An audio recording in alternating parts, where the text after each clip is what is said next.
Welcome back to my channel. This is your boy Anik and আজকে আমরা discuss করবো euro 2020 নিয়ে। হ্যাঁ, ঠিক ধরেছেন বন্ধুরা। How the teams gonna line up against each other, how the teams gonna play tactically and how they gonna overcome the barrier of the round of 16 to reach the quarterfinals, a step closer in becoming the European champions. So, without further delay, let's get started. Hello everyone, welcome to the show. তো আজকে আমার সাথে রয়েছে দুজন fellow football lover, শুভায় নাকুলি and Sugata Mondal from NIT Durgapur. Hello friends. So আজকে show আমরা শুরু করতে চলেছি। তো আজকে আমরা ডিসকাস করতে চলেছি like match day 1 and match day 2 of round of 16, like how the teams gonna play against each other tactically, where they stand right now, that is the question. So প্রথমে শুরু করা যাক ডেনমার্ক ভার্সেস ওয়েলস নিয়ে, নাকি বন্ধুরা? হ্যাঁ, let's. তো first start করা যাক, চলো Sugata. First match Denmark versus Wales. তো বেসিক্যালি ওয়েলস গ্রুপ এতে সেকেন্ড হয়েছে। ফার্স্ট ম্যাচ সুইজারল্যান্ডের সাথে ড্র করেছে, লাস্ট মোমেন্টে কাইফারমুর নিজে first goal in the Euros. তারপর টার্কিকে হারায় 2-0, Gareth Bale penalty miss, otherwise it would have been 3-0। Last game র্যামজির অসাধারণ পারফরম্যান্স ছিল ম্যাচ 2 তে তাদের, অবভিয়াসলি। আর লাস্ট ম্যাচ ইতালির কাছে লস তাদের। ওইদিকে ডেনমার্ক গ্রুপ বিতে সেকেন্ড হয়েছে। তো ফার্স্ট ম্যাচ ফিনল্যান্ডের সাথে, যেখানে ক্রিশ্চিয়ান এরিকসনের এক কার্ডিয়াক অ্যারেস্ট হয় অ্যারাউন্ড হাফ টাইমে। তো তারপর around 1 hour গ্যাপে তাদের আবার খেলতে আসতে হয়। So they lost the match 1-0 to Finland, which was their first match in the competitive tournament. Second match against Belgium এ তারা একটা রিমার্কেবল কামব্যাক দেখায়। ফার্স্ট হাফে they were basically dominating Belgium, but অনবদ্য খেলা হয়েছিল, 1-0 এগিয়ে ছিল, but kudos to like Kevin De Bruyne, kudos to the bench strength of Belgium. They came back strong in the second half and wrapped up the match. সেই ম্যাচে Lukaku ছিল, অসাধারণ play করেছিল। Yes, third match would you have a stellar performance from Yusuf Poulsen? That was a fairy tale comeback, right? That was a fairy tale comeback because আমরা ভাবতে পারিনি যে Denmark even qualify করবে next রাউন্ডে, because Finland had a great chance for qualifying. If Denmark would have lost the match, Finland would have qualified. Like কোথাও না কোথাও এইসব ফেরি টেলের জন্যই কিন্তু আমরা ইন্টারন্যাশনাল ফুটবল এত ভালোবাসি, কারণ আনলাইক ক্লাব ফুটবল, এই শর্ট টুর্নামেন্ট প্লেয়াররা খুব একটা বেশি জেল করার টাইম পায় না, কিন্তু তার মধ্যে ইন্ডিভিজুয়াল প্লেয়ারসদের কোয়ালিটি শাইন করতে, মানে this individual player quality is very important in international tournaments like this, and it's very beautiful to see such stellar performances from teams or individuals. So if you can Shugata, if you want to continue. If we look at the formations, Wales played the first two matches with a 4-man backline, and then in the last match against Italy it was a 3-man, 3-5-2 I guess, and it shifted to 5-3-2 when Italy attacked. Yeah, off the ball it but was after the Ampadu red card, they came as an 4-1-4-1 type thing, like 4-4-1. It's not 4-1-4-1, it was like a 4-4-1. Yeah, most of the goals that Wales scored are via Gareth Bale dropping deep and playing the ball over the top to Aaron Ramsey, who makes the runs, and sometimes it's also Daniel James who lays it off for Ramsey. So Denmark having I guess they play a 3-man backline, right? Yes, that Simon Kjær, Christensen, and the third guy, what was his name? Vestergaard, I think so. Yeah, Vestergaard. Yeah. The 3-man defense, and they play a 3-4-3. After Eriksen was injured, they play 3-4-3. So it was Jensen who replaced him, right? Yes. Yeah, we are also looking forward to his contribution to the team, how he plays, if he get a chance in every match. One weak link for Wales can be if Neco Williams comes into the match, because he started against Italy, and in his and there is chance he may start. Yes, there is chance he may start. In Liverpool, it has been time and again it has been reflected that he gets very tensed on the ball, and tends to make mistakes on it. And the main problem comes to Joe Allen mainly, because Ampadu has a red card, right? The main play has to be from Joe Allen in the midfield. Yeah, actually Ampadu does not start much. Mostly it's Joe Allen and Joe Morrell in the double pivot in the midfield. See, for Wales it will be tough to create. First of all, it will be tough to create scoring opportunities, and secondly it will be tough to convert, because Wales rely on some target men to do their scoring, but up against the informed Mela and Christensen, it will be Yeah, tough to Mela break was down that superb in defense the last of match as Myanmar. well. Yes. Mela was superb in the last match as well. And one more player impressed me, like Michael Damsgaard, who plays as an wing back. Yeah. He also impressed me in the last 2 or 3 matches. He's young. He plays good. So I think Robert Page, the Wales coach, should rely on Ben Davies because he has a yellow card as well. If he gets another yellow, could be out of the quarters. Like should he play, or should he be replaced in, like, as a substitute? Should he be played as a substitute? What are your If thoughts on that? Wales end up winning, it would hugely depend on Gareth Bale and Aaron Ramsey combination. Because even in the last Euros, where they reached the semi-finals, it was mostly due to Bale and Ramsey only. Yeah, On obviously. the other hand, this Denmark Denmark are has a more balanced team in Yeah. general, I feel.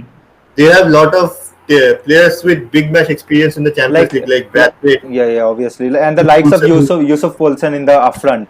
Yeah, that becomes very Yusuf Poulsen lethal. has been having a good tournament. He's in the touch of scoring goals. Yes. So we expect him to score in this match also. Yeah, we expect the both teams to score. Like, it will be an even counter. If we It have will, yeah. If we have, like, I guess, yeah. continue, Shubhan.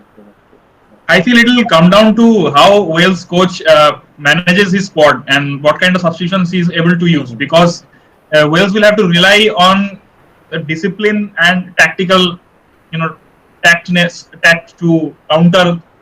Which I feel Denmark is a stronger side, and Wales pulling off this win will be some kind of an upset. Obviously, like, if we could discuss upon the top 5 players who are to look out for in this match, who it should be, like, Shubhayan, if you could name one. From the Wales side, it's very clear. It's Aaron Ramsey and Gareth Bale. Those two are the focal points of this Wales team. Most of the creative work involves them in some form or the other.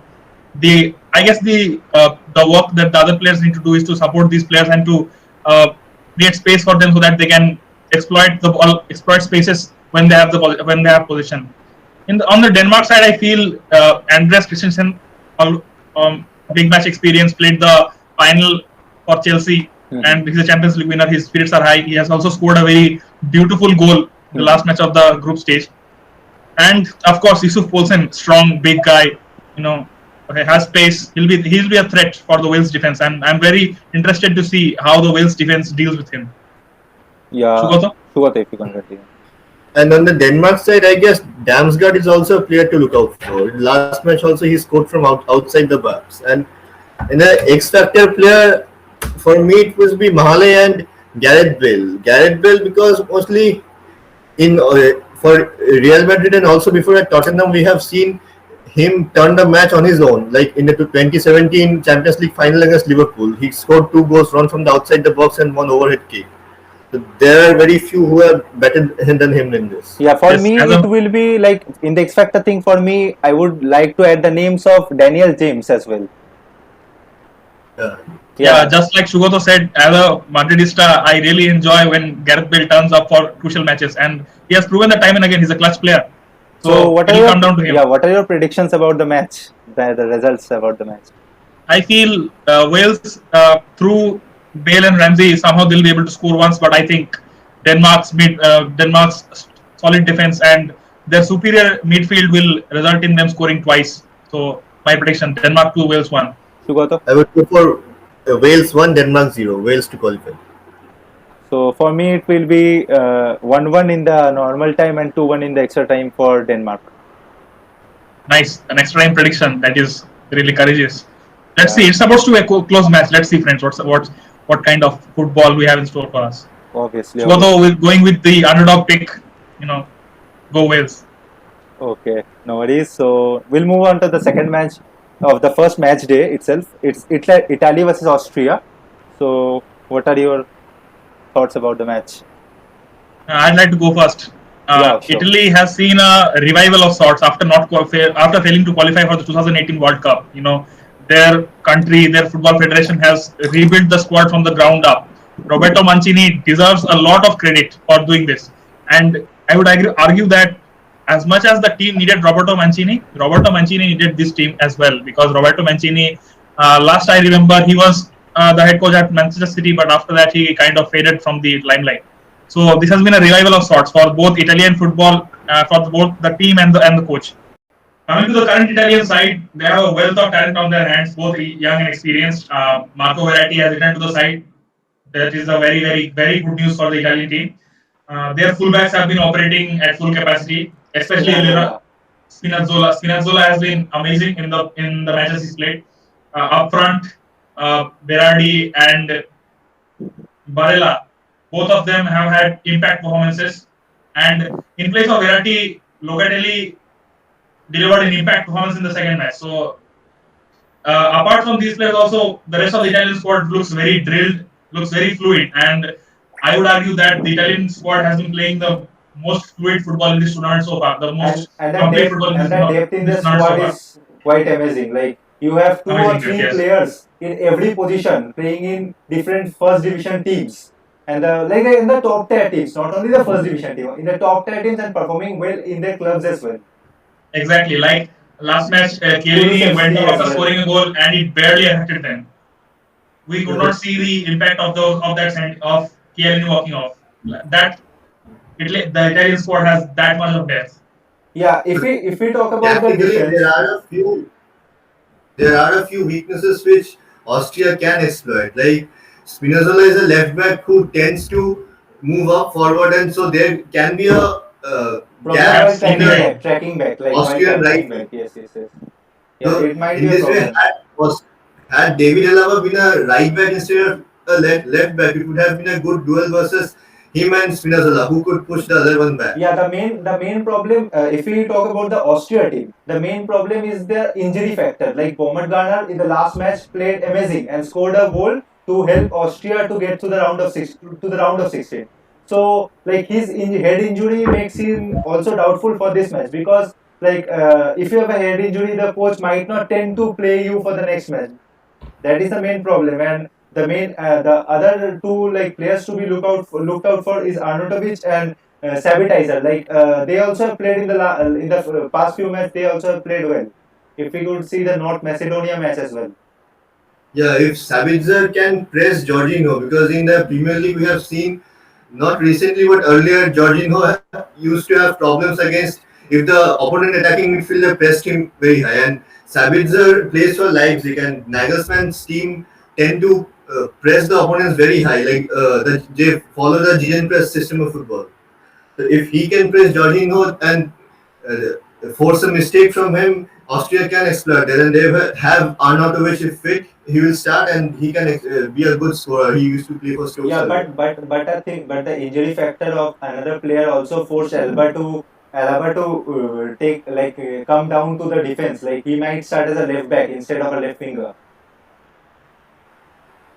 Yeah, David Alaba has played in a lot of positions. Like in the earlier tournament, we had seen him in the central midfield. Yeah, he was a CDM. He was a CDM. Yeah, he played as a CDM. Like Alaba is a very versatile player. Yeah, what do you think? Like the player, like the likes of Chiesa and like Locatelli, would they get a start ahead of Verratti and Berardi? If fit, it would be Verratti to start, because it's hard to argue for Locatelli starting because Verratti is fit and Verratti has had a very amazing season at PSG. And also the last match, he's also very experienced. Yeah, Verratti is in form, right? Chiesa was not that impactful in the last match. We expected more from him. Yeah, so I am doubtful about his starter. Yeah, as he shown in the earlier friendlies and pre-Euro matches. And Mancini also kind of likes Verratti. Yeah. So he would want Berardi to start, and he has given 2 assists in 2 matches. So yes, Berardi is in form, right? Okay, so moving on, if we can talk about like Bastoni or Acerbi in the defense. Bastoni or Acerbi in the defense. I feel Acerbi will start in place of Chiellini. He started in the last. He replaced him in the last match and showed no vulnerabilities that we could, Also, Bastoni played well. As you can see. But Bastoni is more of an old school defender, which we used to see earlier days. But now the system that Mancini plays, Italy might play a higher line for him. So and it will be a counter-attack system for Austria, because they will be pressed high. They will be pressed high by Italy. So it will be a counter-attack system for Austria. This Italy backline lacks space in the centre backs. I feel in the international tournaments, most teams tend to not press that high because it's difficult. Uh, International football is more defense centric. It's difficult to keep pressing for long periods of time when you have tournament that requires you to play successive number of matches. So And I to be don't honest, think, this is a knockout match. Like it could a goal yeah, could cause you to be removed from exactly, the exactly. tournament. Teams tend And to play more defensive in knockout matches anyway. So I don't think Italy will suffer much from the high pressing style of Austria. In fact, Austria might, if they do not score for 65 minutes, Austria might have to go all in attack and try to salvage a goal from somewhere. So I'm pretty confident about the Italian defense and midfield holding up. However, there is always danger when players like David Alaba are in the opponent side. So I guess I expect this to be a relatively comfortable match for Italy, but who knows? Upsets always happen at these tournaments. obviously, as you said, Shubhan, like who are the players for you to look out for in this match? Uh, Obviously, Spinazzola has been amazing. Berardi also is in form, and I expect, I generally expect the Italian fullbacks to cause very much damage to the Austrian defense. Like Uh, the likes of Di Coming to the Austrian Lorenzo. side, Yeah. yeah, coming to the Austrian side, Marcel Sabitzer and David Alaba would be my picks. For you, Shubato, if you could. For me, if in the Italian side, it will be Nico Barella first, because he was one of the best midfielders in the Serie A this season. Then it will be Berardi, because I haven't seen much of him before this tournament. Because this is the first time I am seeing, and he has impressed me quite a lot. And then there is Ciro Immobile, because before the tournament there was a talk that he doesn't score a lot for Italy, but for Lazio he has on an average 24 plus goals in the last every season for the last 5 years. He has I guess 2 goals in 2 matches now and a few assists too. The Austrian side, it will be Marco Arnautovic and David Alaba. And for One me, the X interesting factor will be Berardi, obviously. One interesting thing I would like to note. I feel Lorenzo Insigne has not impressed as much as we would have expected. That might be because number one, his role is a kind of an inverted winger. He drifts inside and creates space for Spinazzola to create overloads. On the other hand, I think he has yet to hit his stride in this tournament. So he's a impact player, and I think he'll fire in the elimination matches. So, what are your predictions for the match, Shubhan? I see very little avenue for Austria to score. To be honest, my prediction would be Italy 2, Austria 0. Same for me. Yeah, same way. 2-0 Italy. So, if we see Italy have a quite good chance to get through this round, they might face a more tough barrier in the next quarterfinals because their port or their side is heavy. If we can say, like the top ranked teams are there, and it will be a tough. Like this round may be an easy job, but the next round you never know. Like that is the thing. But I'm optimistic about Italy's chances in this tournament because they have been playing some really amazing football. Let's see what happens. It's good to see the revival of Italian football. Yeah, sure. Let's see what happens. That's it from our side for the first 2 matches of the round of 16. Hope you liked our session. So if you have liked our session, so like the video, comment down on the video, and also subscribe to our channel. And lastly, if you have any suggestions, feel free to leave them in the comment section. We will be back soon with the discussion for match day 2 in the round of 16 of Euro 2020. That's it, guys. See you soon. Thank you. Thank you. দেখুন টিমের সাথে champions league খেলতে এসেছিলাম, champions league খেলা হয়ে গেছে, এখন আমি চলে যাচ্ছি। আমি আর এই জীবনে ইউরো খেলবো না আমরা এই জীবনে ইউরো। हमको मारो, हमको जिंदा मत छोड़ो सालो। हम कोई मंदिर का घंटा है कि कोई भी आके बजा जाता है।